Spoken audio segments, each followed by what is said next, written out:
Donc l'idée de la présentation d'aujourd'hui, c'est de faire un truc vachement accessible, vachement compréhensible, et c'est vraiment de prendre le sujet d'aujourd'hui, automatisation SDN, versus SDN duo-duel. Nous, on est plutôt à dire que c'est un duo gagnant, mais qu'il faut surtout bien le sécuriser. Alors si jamais je voulais que vous reteniez trois choses de cette présentation, c'est que déjà le SDN, c'est vraiment top à automatiser. Le second, c'est qu'on n'automatise pas tout non plus. Et le troisième, c'est que pour faire ça, il faut surtout appliquer les fondamentaux de la sécurité. Et ça, c'est ce qu'on verra en ouverture de la deuxième partie. Alors, pourquoi on dit que c'est top à automatiser le SDN? Il y a deux raisons à cela. La première, c'est que le SDN, c'est une technologie qui n'appelle qu'à être automatisée. Vous prenez n'importe quel orchestrateur, VeloCloud ou le portail du FortiManager, vous verrez que c'est que des calls API en fait, qui sont consommés par les interfaces. Donc ça veut bien dire une chose, c'est que globalement, ça appelle à être automatisé et tout ce qu'on peut faire au travers du portail, on va pouvoir le faire au travers de l'automatisation. Le second avantage à automatiser, c'est qu'on récupère tous les avantages que nous apporte l'automatisation. Alors j'en ai mis à l'écran. Le premier, c'est la rapidité. Je pense qu'on est tous là pour se dire qu'une machine s'implémente beaucoup plus rapidement qu'un humain. La fiabilité, dans le sens où si je demande un algorithme qui a été bien testé, éprouvé, je devrais avoir A quand je demande A et B quand je demande B. La standardisation, comment dire ? C'est facile de standardiser lorsqu'on répète exactement les mêmes processus au travers de l'automatisation. Et le rollback facilité, c'est surtout que lorsque vous réfléchissez à une implémentation et que vous découpez ça en forme de tâches, le chemin inverse est souvent plus rapidement récupérable et implémentable. Et c'est une sécurité qu'on peut s'assurer sans trop de surcoût à l'implémentation. Alors, pour imaginer un peu tout ça, on va prendre juste un exemple qui est tiré de chez un de nos clients pour lequel on avait déployé du SD-WAN, donc SD-WAN VeloCloud et SD-LAN Meraki. Et donc sur une 120aine de sites bureautiques, production, même campus data center. Et dans le déploiement du LAN, le client était venu avec un projet de déployer le 802.1x une fois le refresh terminé. Et déployer le 802.1x, alors sans entrer dans le détail de comment fonctionne le protocole, c'est tout simplement un protocole qui permet de sécuriser des ports switch. On ajoute un phénomène, un mécanisme d'authentification. Et globalement, si je branche une imprimante, elle est renvoyée chez les imprimantes. Et si je branche un client qui n'est pas authentifié, je bloque le port et je me mets en sécurité.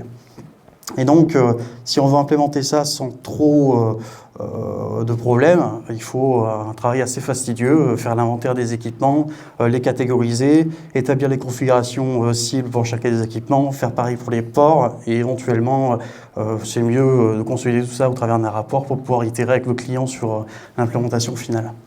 Et alors évidemment, on l'a automatisé, sinon je n'en parlerai pas. Et donc, si on met ça avec les avantages de l'automatisation, on a que la rapidité, ça, il n'y a pas photo. Un site mis bout à bout, les setups prenaient 4 à 5 heures en étant très très efficace. Avec l'automatisation, c'était 5 minutes. Si jamais on parle de fiabilité, il n'y a pas eu un moment où l'automatisation a cassé mon site parce que l'algorithme s'est embourbé. La standardisation, c'était un cas assez rigolo parce que on vient pour déployer du 802.1x et en fait on se rend compte que, je ne sais pas si vous connaissez, mais Cisco Meraki, vous avez la possibilité de mettre des tags sur les ports des switches, ça permet de pouvoir les trier, etc.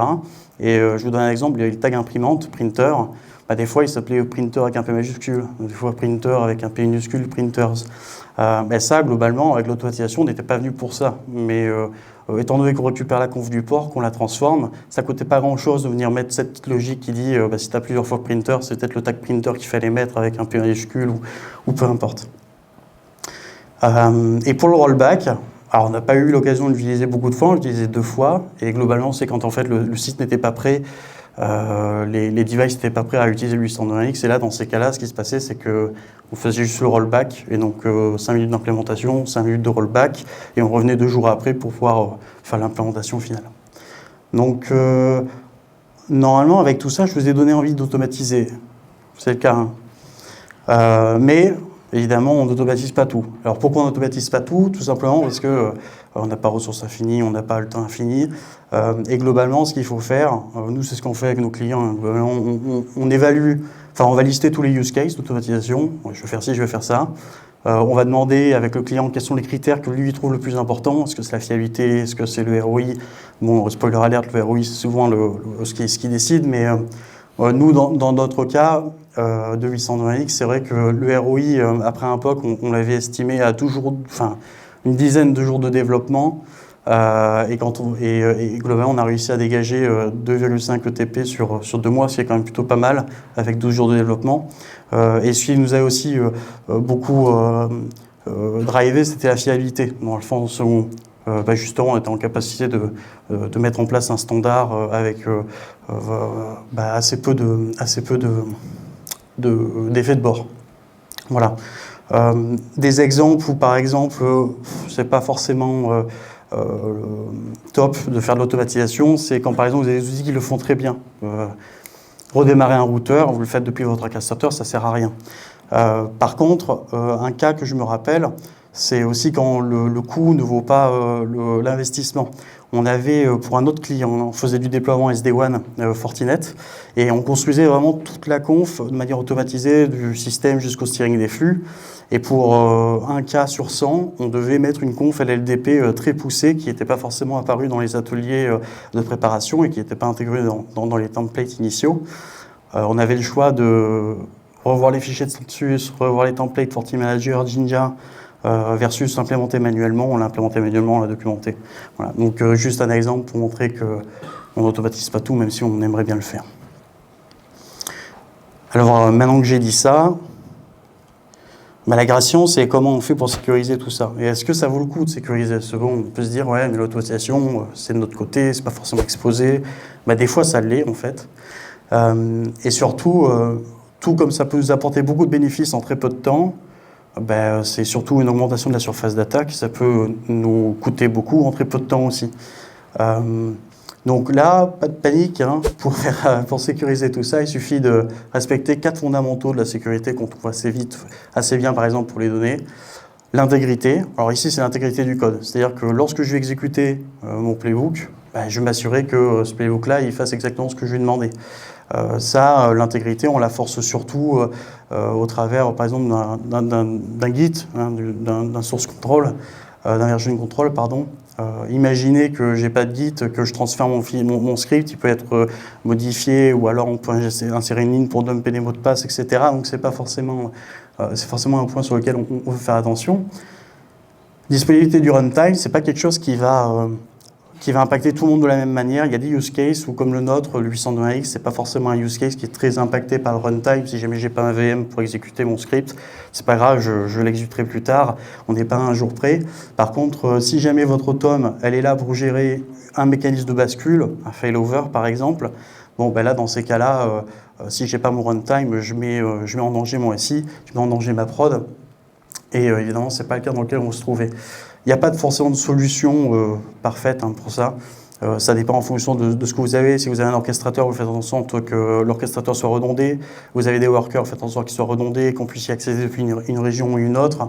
Ou alors vous pouvez vous tourner vers des solutions cloud, avec sur DevOps, avec tout le tooling, où vous pouvez avoir plus de disponibilité. Confidentialité des secrets, je ne sais pas si on doit rentrer vraiment dans le détail de ce que ça implique. Vous liquez une clé API, l'autorisation se base là-dessus pour avoir des droits étendus. Si celle-ci elle se retrouve à fuiter, vous parcourez forcément un grand danger à ce niveau-là. Et la traçabilité des exécutions, c'est tout simplement savoir qui a fait quoi, quand et comment. Donc typiquement, être en capacité de savoir qui a mené ou a fuité si jamais il y a eu des mauvaises actions sur le SI. Alors pour conclure sur quelques cas là, auxquels on pense, notamment pour illustrer la confidentialité des secrets, quand on a l'autom, donc un bootstrip qu'on va exécuter manuellement, souvent le cas d'usage qu'on a, c'est on exécute le script ou alors on va le transmettre, etc. Quand on doit gérer les secrets de ce truc-là, il ne faut surtout pas mettre la clé dans le code en clair, ça on est d'accord. Une manière de le gérer, si vous devez le faire, c'est certainement de faire en sorte que l'exécution nécessite la clé API.